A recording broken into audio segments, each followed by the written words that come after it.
الحمد لله نحمده ونستعينه ونستغفره ونعوذ بالله من شرور أنفسنا ومن سيئات أعمالنا من يهده الله فلا مضل له ومن يضلل فلا هادي له ونشهد أن لا إله إلا الله وحده لا شريك له ونشهد أن محمدا عبده ورسوله اللهم صل على محمد وعلى آل محمد كما صليت على إبراهيم وعلى آل إبراهيم إنك حميد مجيد اللهم بارك على محمد وعلى آل محمد كما باركت على إبراهيم وعلى آل إبراهيم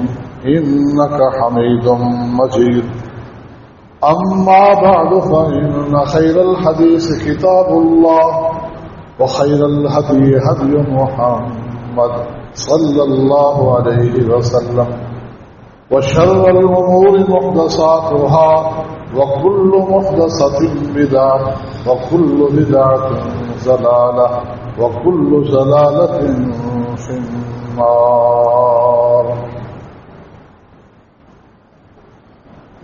أعوذ بالله من الشيطان الرجيم وسارعوا إلى مغفرة من ربكم وجنة عرضها السماوات والأرض أعدت للمتقين الذين ينفقون في السراء والضراء والكاظمين الغيظ والعافين عن الناس والله يحب المحسنين.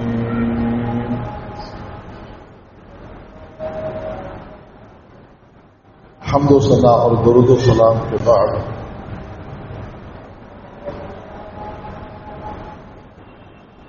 رسول اکرم صلی اللہ علیہ وسلم کے پاس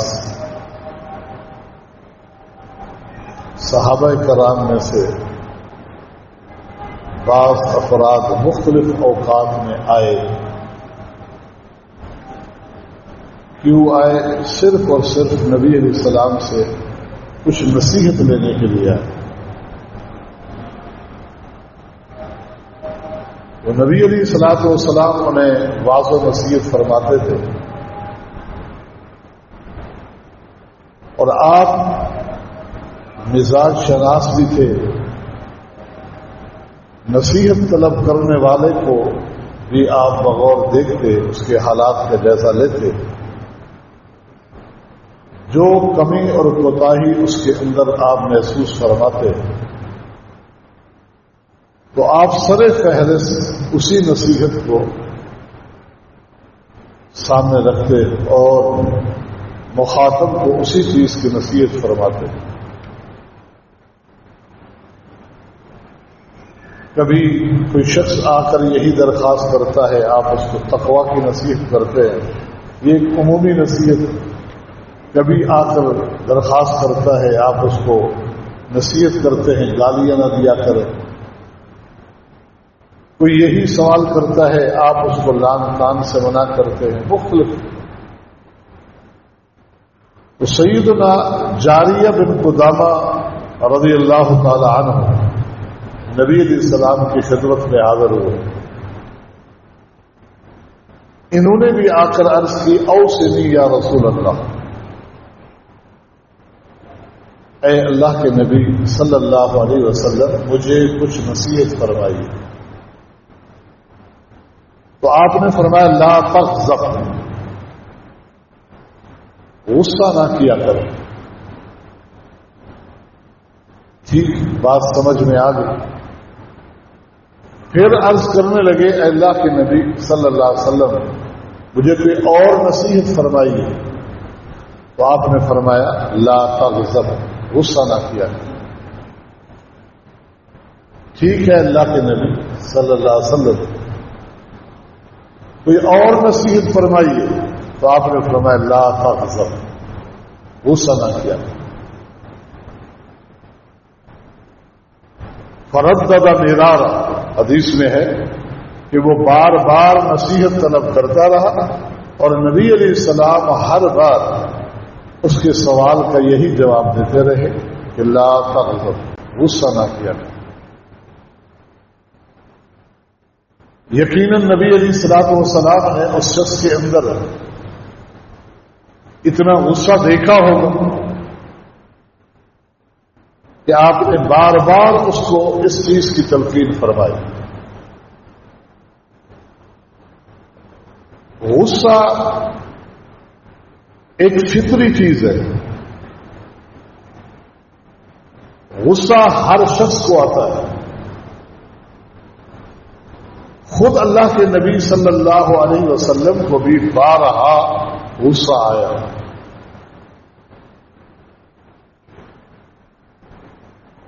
عبداللہ بن مسعود فرماتے ہیں کہ ایک شخص نے رسول اللہ صلی اللہ علیہ وسلم سے آ کر یہ شکایت کی، انی لأتأخر عن الصلاة في الفجر مما يطيل بنا فلان۔ اللہ کے نبی صلی اللہ علیہ وسلم، میں صبح کی نماز جماعت کے ساتھ اپنے امام صاحب کی وجہ سے نہیں پڑھتا، اس لیے کہ ہمارے امام صاحب صبح کی نماز بہت لمبی پڑھاتے ہیں، اس لیے میں نماز میں نہیں جاتا، پیچھے ہوتا۔ تو سیدنا ابن مسعود فرماتے ہیں غضب رسول اللہ صلی اللہ علیہ وسلم ما رأيته غضب في موضع كان اشد منه۔ تو نبی علیہ السلام نے اس امام پر اتنا غصہ کیا کہ میں نے نبی علیہ السلام کو اتنا غصہ کرتے ہوئے کبھی نہیں دیکھا۔ پھر فرمایا یا ایھا الناس ان منکم منفرین، لوگوں تم میں کچھ لوگ ایسے ہیں جو لوگوں کو دین سے متنفر کرنا چاہتے ہیں، بھگانا چاہتے ہیں۔ تو من اما الناس منکم فلیتجوز، تم میں سے کوئی شخص بھی کسی کی امامت کرائے، امام بن جائے، تو اسے چاہیے کہ نماز مختصر پڑھائے، بیماروں کا خیال رکھے، بوڑھوں کا خیال رکھے، ضرورت مندوں کا خیال رکھے، کمزوروں کا خیال رکھے، اور جب اکیلے پڑھنا چاہتا ہے وہ جتنا بھی لمبی پڑھنا چاہتا ہے اپنا شوق پورا کرے۔ تو نبی علیہ السلام نے غصہ فرمایا۔ اسی طرح عشاء کی نماز ایک صحابی نے پڑھی، نماز ہی توڑ کے چلا گیا، امام بھی بڑے جلیل القدر تھے سیدنا معاذ بن جبل، ان کو بھی نبی علیہ السلام نے بلا کر غصہ کیا۔ نبی علیہ السلام سے کچھ اس طرح کے سوالات کیے گئے جو مناسب نہیں تھے، اور کثرت کے ساتھ نبی علیہ السلام اتنا غصے میں آئے کہ چہرہ آپ کا لال پیلا ہو گیا۔ سیدنا عمر بن خطاب دو زانو ہو کر بیٹھے اور بار بار رضیت باللہ ربا وبالاسلام دینا وبمحمد نبیا پڑھتے رہے۔ نبی علیہ السلام کا غصہ ختم ہوا۔ تو کئی ایک واقعات، وہ بڑا معروف واقعہ ہے کہ فتح مکہ والے سال ایک بنو مخزوم کی عورت نے جب چوری کر لی اور قریش نے جمع ہو کر اسامہ بن زید کو سفارش کے لیے بھیجا، وہ چلے گئے قوم کے کہنے پر، تو وہاں بھی حدیث میں الفاظ ہے فَتَلَمَّنَ وَجْهُ رسول اللہ صلی اللہ علیہ وسلم، نبی علیہ السلام کے چہرے کا رنگ تبدیل ہو گیا غصے کی وجہ سے، اور اسامہ کو یہ کہہ کر اٹھا دیا اتشفع فی حد من حدود اللہ، ایک جرم کی سزا اللہ نے مقرر کی، اسامہ تو کہتا ہے میں اس کو ختم کر دوں یا تبدیل کر دوں؟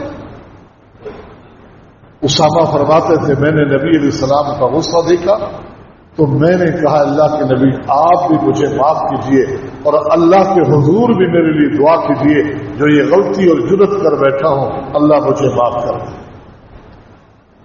لیکن آپ کا غصہ باقی تھا کہ سب لوگوں کو جمع کر کے وہ خطاب بھی فرمایا جو معروف ہے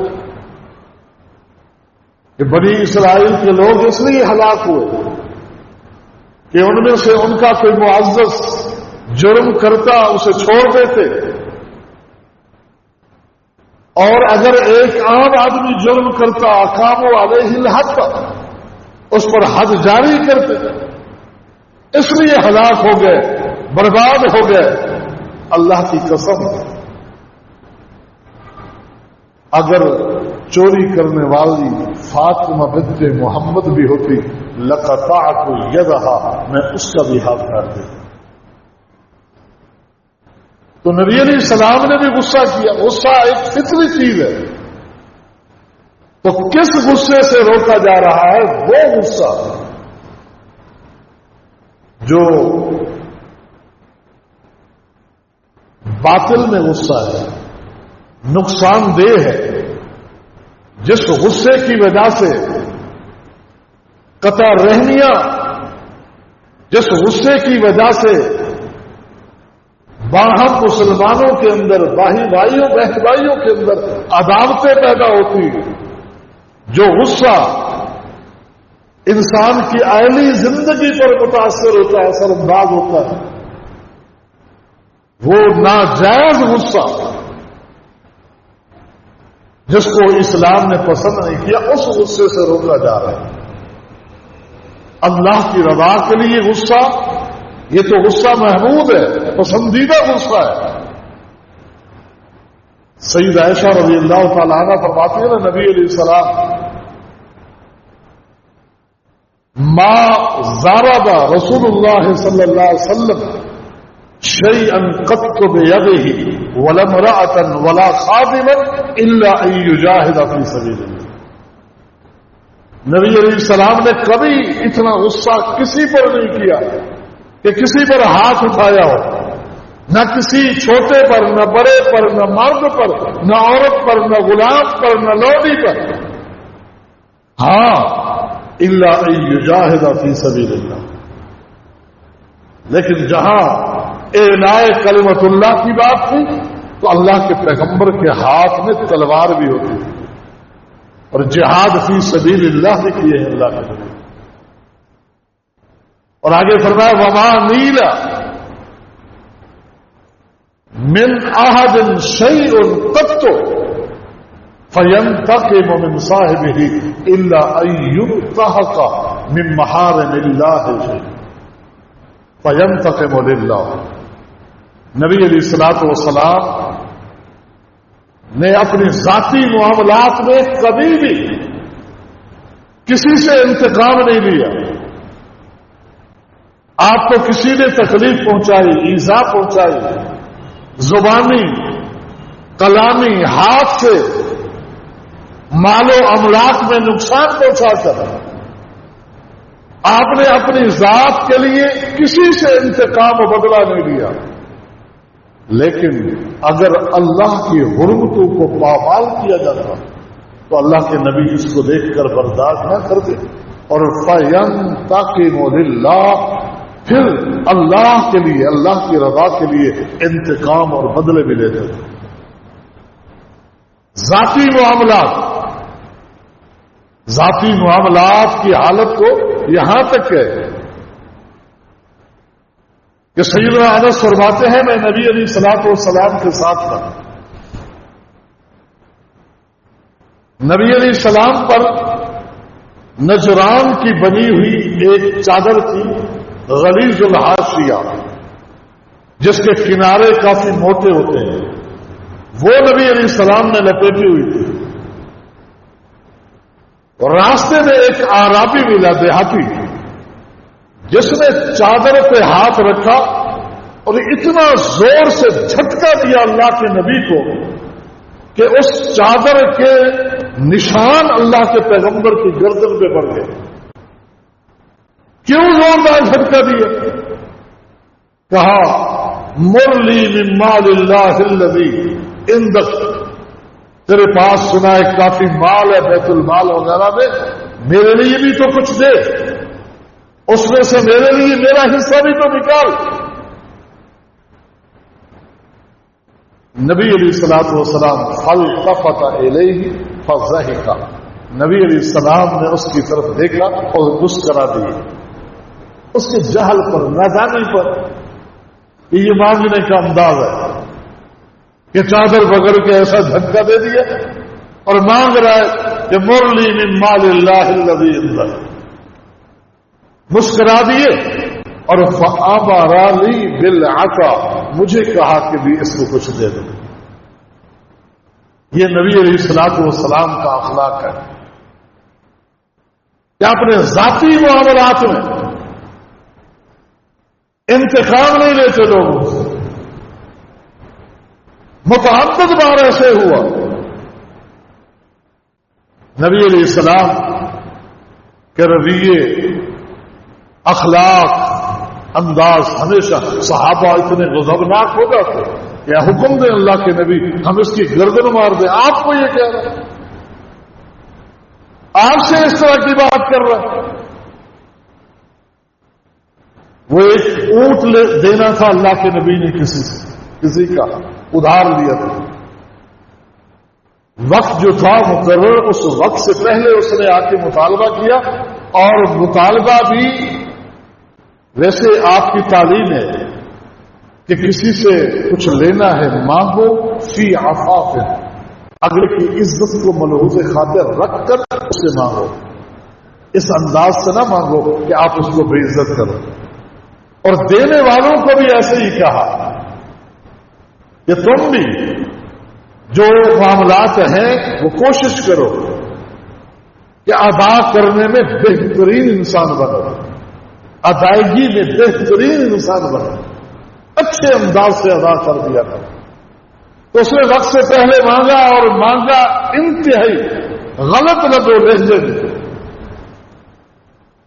اور اس نے بھی نبی علیہ الصلوۃ والسلام کے گلے میں چادر ڈال دی۔ صحابہ کرام کو کتنا غصہ آیا ہو، لیکن نبی علیہ السلام نے فرمایا کہ ان لصاحب الحق کے مقالہ، یہ میں نے دینا تو ہے نا، اسے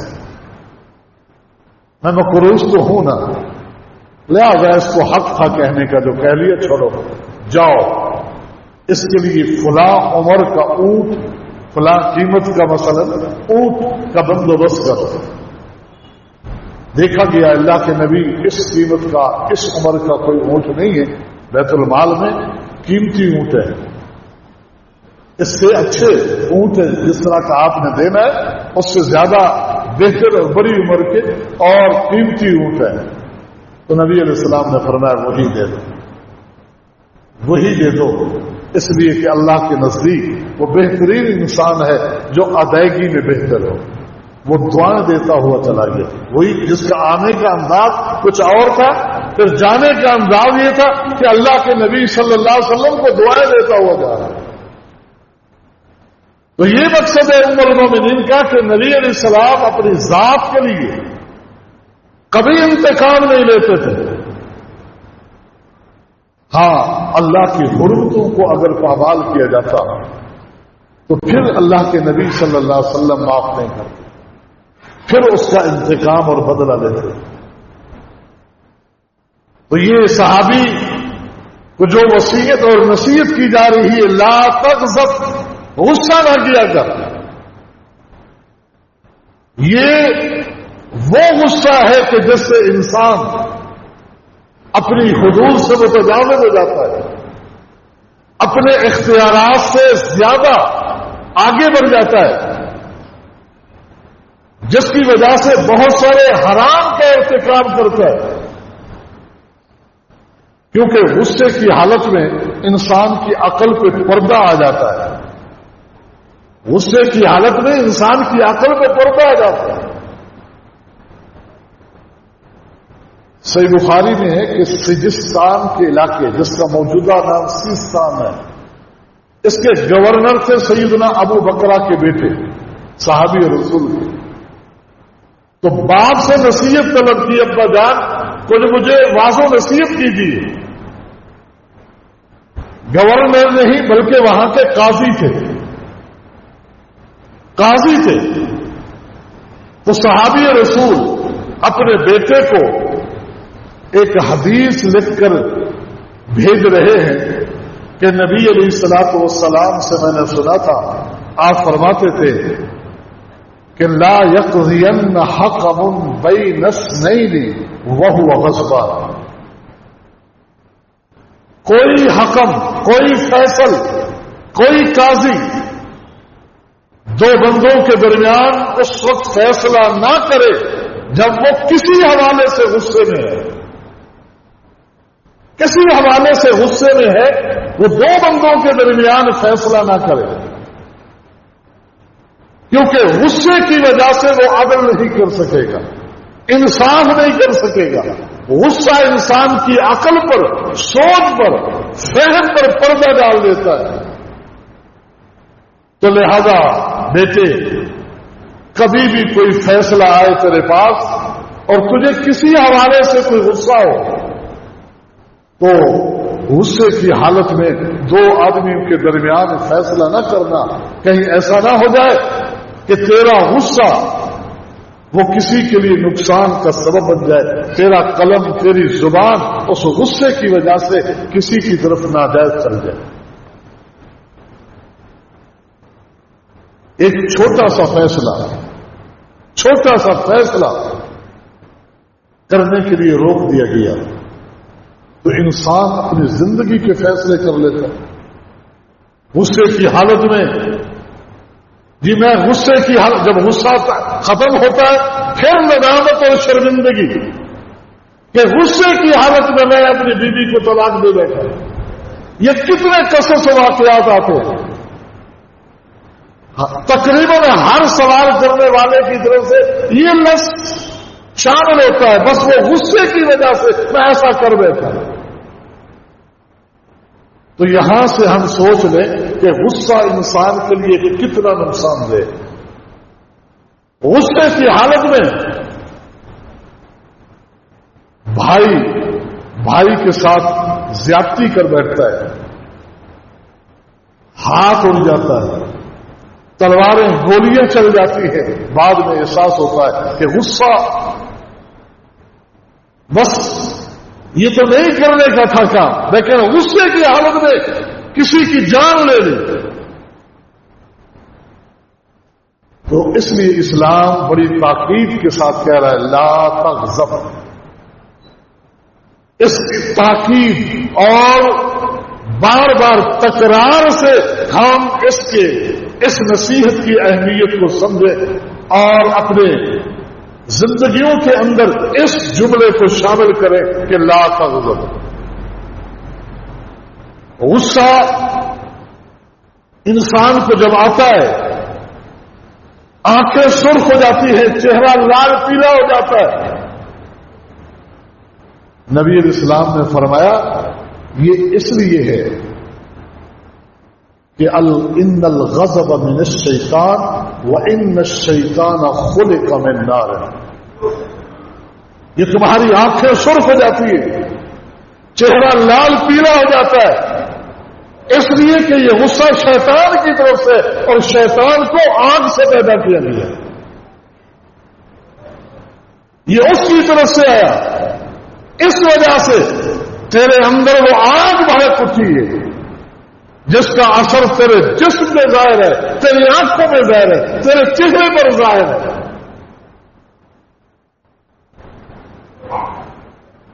فَتُبْرَدُ النَّارُ بِالْمَاءِ اِذَا غَضِبَ أَحَدُكُمْ فَلْيَتَوَضَّأْ۔ آگ بھڑک اٹھے، اس آگ کو کس چیز سے بجھاتے ہو؟ اس آگ کو کس چیز سے ٹھنڈا کرتے ہو؟ کیا آگ کو تم پانی سے بجھاتے، پانی سے ٹھنڈا کرتے ہو؟ جب کسی کو غصہ آئے تو اسے چاہیے فلیتوضا، وہ وضو کر لے، وہ وضو کر لے۔ اس آگ کو ٹھنڈا کرنے کے لیے، اس آگ کو بجھانے کے لیے کا بہترین علاج نبی علیہ السلام نے فرمایا کہ وہ وضو کر لے۔ وضو کرنے سے ہی غصہ کنٹرول ہو جائے گا؟ نہیں، تو 2 رکعت نماز بھی پڑھ لے ساتھ میں، دیکھے کہ غصہ کس طرح اندر سے ختم ہوتا ہے اور یہ آگ کس طریقے سے بجھتی ہے۔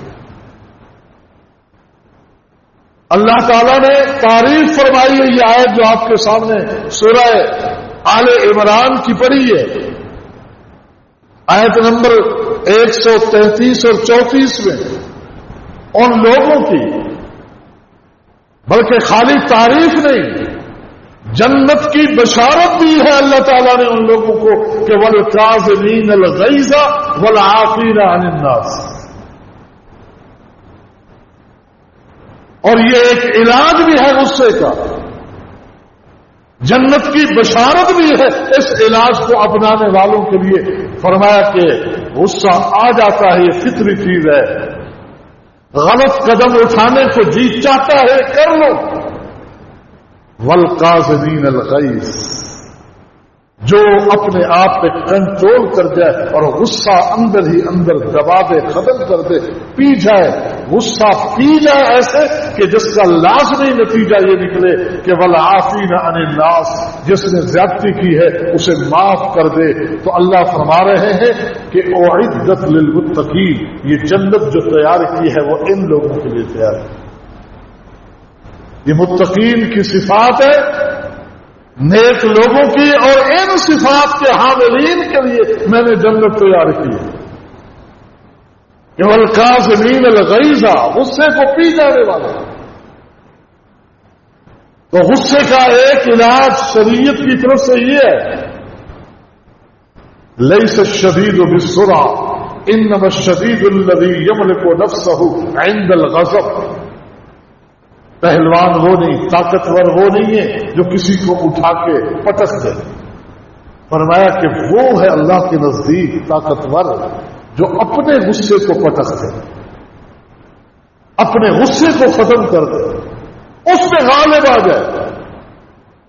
کسی اس غصے کی وجہ سے کسی کو مار دینا، کسی پہ ہاتھ اٹھانا، کسی کے خلاف زبان چلانا، یہ بہادری نہیں ہے۔ بہادری یہ ہے شریعت میں کہ اپنے غصے پہ کنٹرول کرو۔ العفو بعد المقدرہ، بدلہ لینے کی طاقت بھی ہو اور پھر بھی بندہ غصے پہ کنٹرول کرتے اسے معاف کر دے، اس معافی کو اللہ پسند فرماتا ہے۔ نبی علیہ السلام نے فرمایا قیامت کے دن ایک شخص کو اللہ قریب کرے گا، بہت قریب کر کے اس کے گناہ گنوائے گا، چھوٹے بڑے گناہ اس پر پیش کرے گا، وہ اقرار کرے گا، حتیٰ کہ وہ یقین کر لے گا کہ انہو ہلاک، کہ برباد ہو گیا، میں ہلاک ہو گیا، کچھ نہیں بچا، میری پوری زندگی کہ میرے کرتوت سیاہ کاریاں وہ ساری رب گنوا رہا ہے، یقین ہو چکا ہے کہ انہو ہلاک، کہ میں گیا جہنم میں یقیناً۔ پھر اللہ تعالیٰ اس سے پوچھیں گے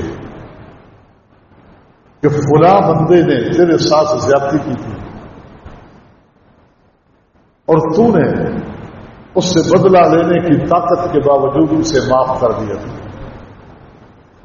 ہاں اللہ تیری رضا کے لیے معاف کر دیا تھا، کہ تو نے میری رضا کے لیے اس میرے بندے کو معاف کر دیا تھا، تو آج میں بھی طاقت رکھتا ہوں، اختیار ہے کہ تیری ان غلطیوں کی وجہ سے تجھے سزا دوں، لیکن تو نے میری رضا کے لیے میرے بندے کو معاف کر دیا تھا، جا میں نے تجھے معاف کر دیا۔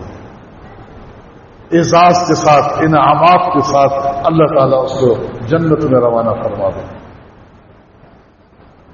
یہ کون ہے؟ والقاظمین الغیظ، جو غصہ پی جاتے ہیں، غصے پہ کنٹرول کر کے والعافین عن الناس، لوگوں کو معاف کر دیتے ہیں۔ یہ تو عام لوگوں کے لیے ہے، آپ اپنے بہن بھائیوں کو معاف نہیں کر سکتے، آپ اپنی زوجہ کو معاف نہیں کر سکتے، زوجہ اپنے شوہر کی کسی غلطی کو دیکھ کر اس کو معاف نہیں کر سکتے، والدین اولاد کے حوالے سے یہی شکوے، اولاد والدین کے بارے میں شکایات لے کے بیٹھے۔ اس فضیلت کو کن لوگوں کے لیے اعلان کیا گیا ہے؟ یہ درجہ اور یہ مقام کون پانا چاہتا ہے؟ ہاں، جن کے دلوں میں خواہش ہوتی ہے تو بڑے سے بڑے معاملے بھی ہوتے ہیں۔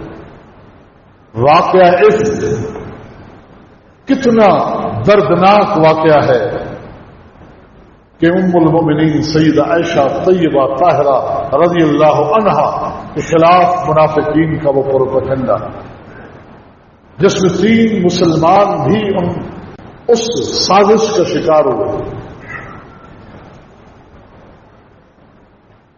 ایک دلوں کو ہلا دینے والی کہانی، اللہ کے پیغمبر کی حرم بیوی زوجہ، کائنات کے سارے ایمان والوں کی ماں، ہماری مائیں بڑی محترم ہیں، انتہائی احتراموں کے لائق ہے، لیکن ان ساری ماؤں کی حرمتیں ام المؤمنین کی حرمت پہ قربان ہے۔ وہ ام المؤمنین جب مدینہ میں کوہرام بچا ان کے خلاف تو کیا حالات گزر رہے تھے ان پر، اللہ کے پیغمبر پر اور جس کی بیٹی تھی ابو بکر پر۔ وہ 3 مسلمانوں میں ایک سیدنا مصطفیٰ بھی تھے جو ابو بکر کی خالہ زاد بہن کے بیٹے یعنی بھانجے تھے۔ مسکنت اور غربت کا عالم یہ تھا کہ ان کے گھر کے اخراجات کا ماہانہ خرچ ابو بکر نے اپنی طرف سے مقرر کر رکھا تھا، ابو بکر کی طرف سے خرچہ جاتا تھا۔ لیکن جب اللہ رب العالمین نے ام المؤمنین کی براءت کی آیات نازل کی اور براءت کا اعلان کیا، ابو بکر غصے میں تو تھے پہلے ہی، لیکن اب اپنے اس غصے کا اظہار فرمایا اور کہا مصطفیٰ اب مجھ سے کوئی اچھائی کی توقع نہ رکھنا، اور ان کے گھر کے اخراجات جو راشد دیا کرتے تھے وہ بند کر دیے۔ سیدنا ابو بکر صدیق غصے کے اظہار میں کہ تجھے خیال نہیں آیا، تو نے بھی نہیں دیکھا، کسی چیز کو نہیں دیکھا۔ سب سے پہلے تو یہ تھا کہ ہم یہ دیکھتے، تم یہ دیکھتے کہ تمہاری بھی ماں اللہ کے پیغمبر کی زوجہ ہے، یہ جملہ کہنے سے سب سے پہلے کن کو تکلیف پہنچا رہے، تم نے یہ بھی نہ دیکھا کہ ابو بکر کی بیٹی رشتہ داری کا خیال بھی نہ رکھا، یہ بھی نہ دیکھا کہ ابو بکر کے احسانات کیا ہے میرے اوپر، کسی چیز کو نہ دیکھا تو نے۔ لہذا اب برات کا اعلان ہو گیا، سب وہ شفقتیں، احسان، حسن سلوک بند۔ اللہ نے قرآن مجید کی آیت نازل کی وَلَا يَأْتَلِ أُولُو الْفَضْلِ مِنْكُمْ وَالسَّعَةِ، او مال والو، اللہ نے مال دیا ہے تو قسمیں کھاتے ہو کہ کسی مسکین و مہاجر کو تم مال نہیں دو گے، صدقہ نہیں کرو گے اس پر؟ کیا تم الا تحبون ان یغفر اللہ لکم، کیا تم یہ نہیں چاہتے کہ اللہ تمہیں معاف کر دے؟ صدیق اٹھے، کہا اللہ بلا، کیوں نہیں یا ربنا، ہمارے رب میں چاہتا ہوں تو مجھے معاف کر دے۔ میں نے مصطفیٰ کو معاف کر دیا، میں نے مصطفیٰ کو معاف کر دیا۔ والعافین عن الناس، غصہ ختم کرنے کا ایک یہ طریقہ ہے کہ اس غصے پر عمل درآمد کریں گے تو نقصانات کیا ہیں، اور اگر کنٹرول کر لیا تو انعامات کیا ہیں، وہاں عذاب کیا ہے، پکڑ کیا ہے، اور یہاں انعامات کیا ہیں اخروی۔ اس چیز کو انسان سامنے رکھ کر غصے پر کنٹرول کی کوشش کرے، کسی کے ساتھ زیادتی نہ ہو، حق تلفی نہ ہو۔ نبی علیہ السلام کے سامنے 2 شخص آپس میں جھگڑ رہے تھے، ایک شخص کے غصے کی کیفیت نبی علیہ السلام نے دیکھی، لال پیلا ہو رہا، آپ نے فرمایا انی لأعلم کلمۃ لو قالها ذهب عنه ما يجد، میرے پاس ایک کلمہ ایسا ہے اگر یہ زبان سے ادا کر لے تو یہ سارا غصہ اس کا ختم ہو جائے گا۔ صحابہ نے پوچھا اللہ کے نبی وہ کیا کلمہ ہے؟ آپ نے فرمایا غصہ ختم کرنے کے لیے بہترین علاج ہے کہ انسان پڑھے اعوذ باللہ من الشیطان الرجیم، کیونکہ شیطان کی طرف سے، تو اعوذ باللہ من الشیطان الرجیم کا ورد کرے، یہ غصے کا علاج ہے۔ یہ کہہ لے لذهب عنه ما يجد، اس کا غصہ ختم ہو جائے گا۔ ایک شخص دوڑا اور کہا بھی پڑھ اعوذ باللہ من الشیطان الرجیم، کیوں؟ کہا سنا نہیں اللہ کے نبی کیا فرما رہے ہیں؟ اللہ کے نبی فرما رہے ہیں کہ اگر یہ کہہ لو گے تیرا غصہ ختم ہو جائے گا۔ اس نے کہا تو نے مجھے پاگل سمجھا؟ غصہ اتنا تھا، غصہ اتنا تھا، میں مجنون تجھے نظر آ رہا ہوں، مجھے اعوذ باللہ پڑھا رہا، جاؤ یہاں سے۔ تو یہ غصے کے نقصانات ہیں کہ اللہ کے پیغمبر کی شریعت سے بھی انسان انحراف کر لیتا ہے۔ غصے کی وجہ سے یہ فیصلہ کرنا بھی اس کے لیے انتہائی مشکل ہو جاتا ہے کہ یہ بات کس کی ہے۔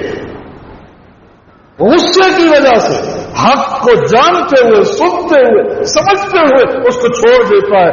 یہ کون غلطیاں کروا رہا ہے؟ غصہ کرا رہا ہے۔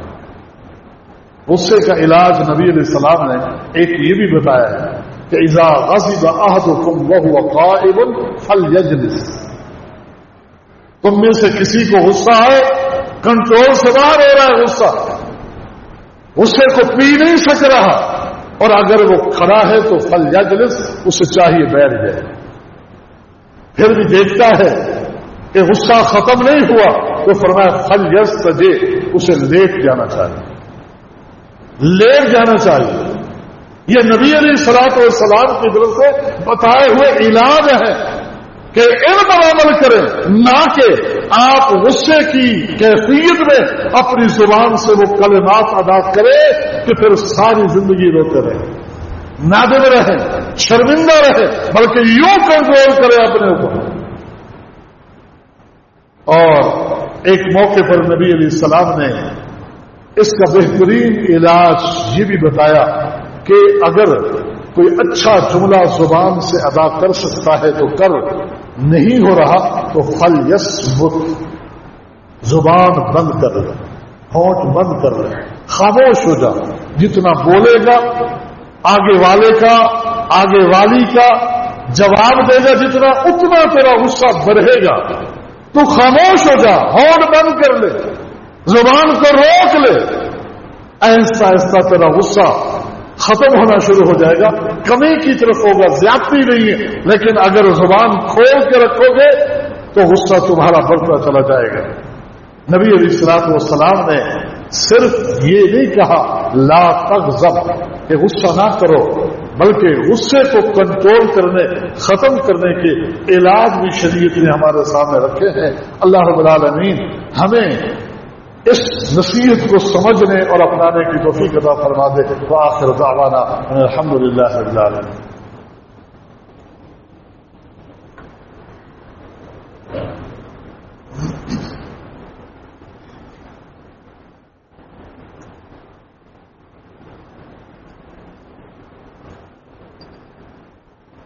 الحمدللہ۔